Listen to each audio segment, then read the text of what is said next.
Recording studio मछिया मोड़।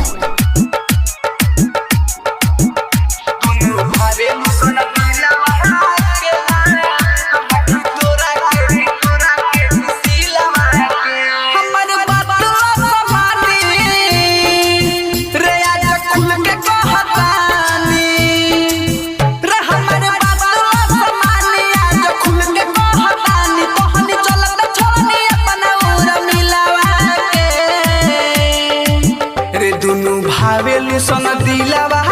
के रखी तोरा के किसी लवा के बोल दुनू भावेलू सन दिलवा के रखी तोरा के किसी लवा के सुना भावेलू सन दिलवा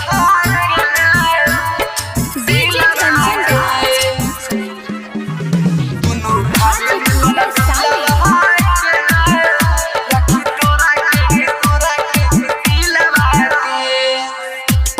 कमरिया 16 के उमरिया लगे उर मिलवा कमाल रे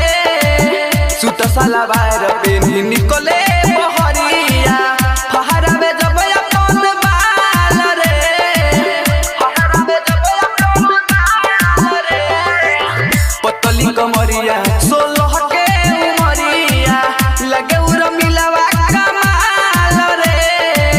सूट सलवार पे निकले बहरिया फहरावे जब अपन बाल रे कमन के हम राखी रे दुनू हो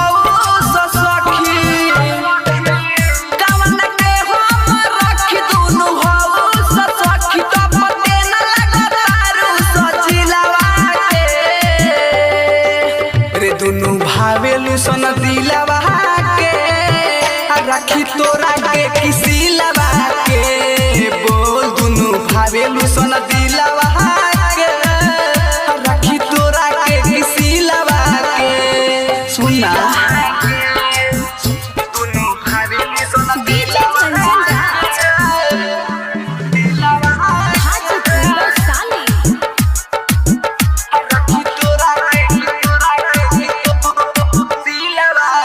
गोरबा बदनिया चढ़ल बा जवनिया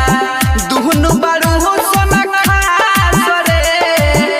एगो के राखी तो एगो खिसियाले जाई हम कवना के पास रे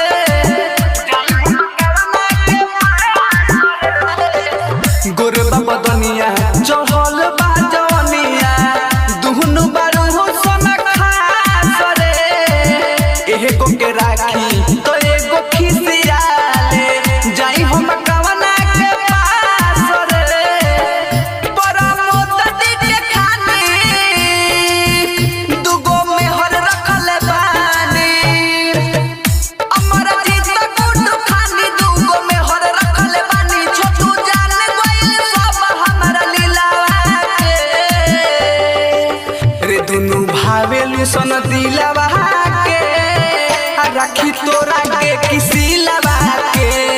बोल दुनू भावेलू सन दिलवा